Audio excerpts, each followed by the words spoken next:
What's up, everyone? I'm Jack from Manhattan. I want to give you an update on Quality of Life Part 5. First of all, I want to say thanks to everyone that watched. Your viewership is very important to me. I'm glad I could tell this story of graffiti from the 90s and 2000s and 20-teens as accurately as possible. It's been a very long journey. I can't thank the people that volunteered for interviews enough. We got about 10 people from Lust to Optimo, RD and DE3, the 357 Prezes, Mega, T2B, Kiko, Year, Iraq, Inkhead especially. I can't thank all of you enough. I just want to fill everyone in on what's happening with Part 5.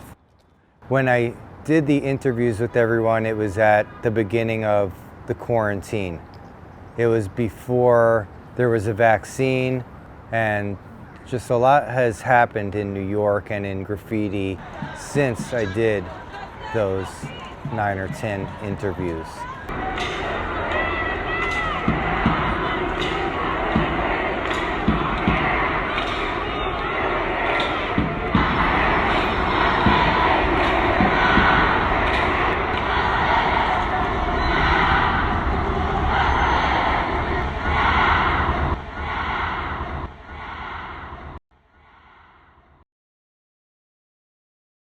When I did those interviews, we did it from the end of the train era, 1989, up until the moment we were at right then and there in 2020 and 2021.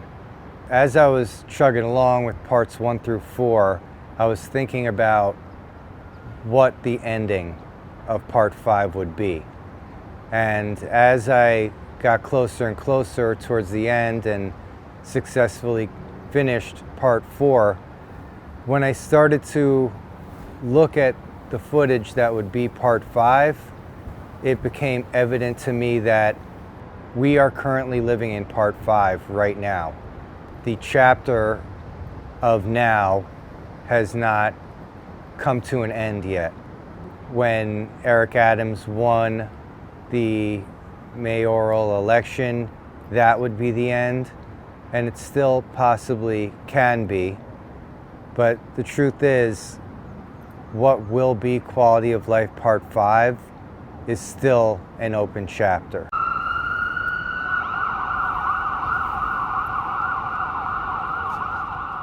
I want people to comment about if you think I should just make Part 5 up until the moment of the last interview, or the second option is part 5 is going to be on hold. The reason I was thinking that is because I was looking at how part 4 ended.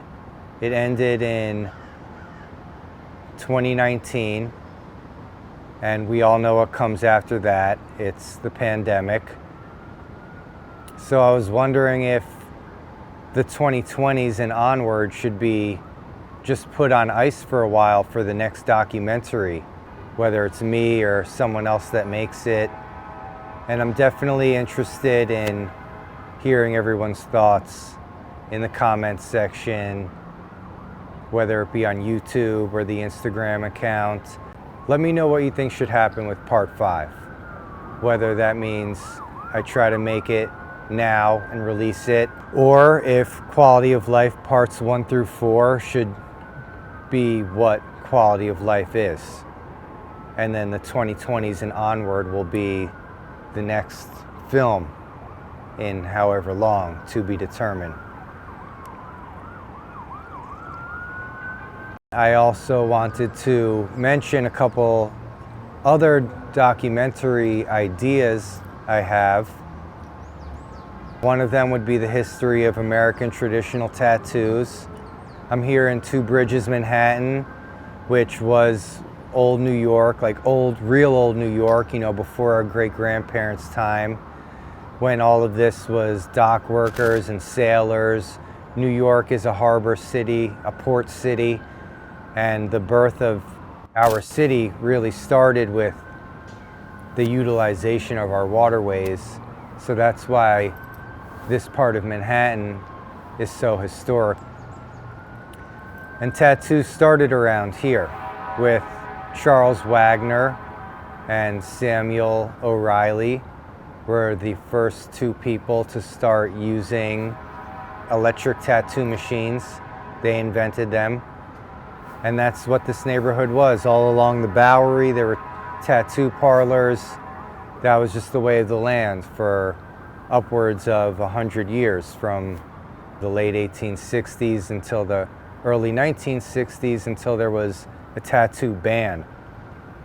The ban was supposedly because of a hepatitis scare with the needles, but it was also rumored that a politician in New York outlawed tattooing because his nephew got beat up in Coney Island by a tattoo artist. I was gonna delve into the history of American style tattoos up until the tattoo ban, really try to break into that forgotten information about the tattoo ban, see where the documentary takes me, and then of course talk about the rebirth of legalization of tattoos starting in 1997.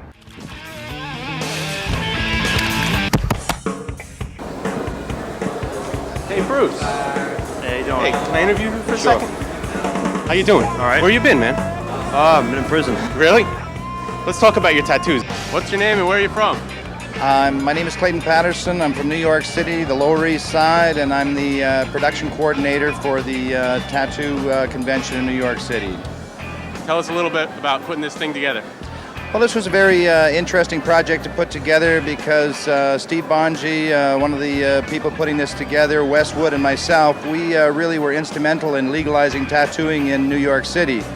So the three of us worked very hard to make this happen, and one of the benefits of that was having the first international tattoo convention in New York City, which is really a wonderful and great thing because modern tattooing really got a big advance out of New York City because Samuel O'Reilly invented and patented the first electronic tattoo machine. So that's what made all of this possible.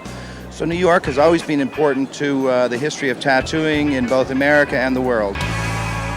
We'll wrap it up by talking about what's happened over the past 25 years in tattooing. We'll try to keep it specific to New York from 1997 until the early 2020s. And that was another idea for another documentary I have. So I want to hear from everyone what you think my next move should be. Should I finish up Quality of Life Part 5 with it ending pretty much right now, possibly with Adams winning the election as the last historical event? Or should Quality of Life 1 through 4 just be what quality of life is? And the chapter we're living in now will get documented in however many decades by whomever. There will be a YouTube store coming very soon. I have buttons, patches, bandanas. Everything that's purchased will come with free stickers. And I'm looking forward to making that open for the public. So the reason I'm making this video is because of all of you. I appreciate all of your feedback. I'm really grateful for everyone that has subscribed and given my videos a chance. It means a lot. So cheers to you.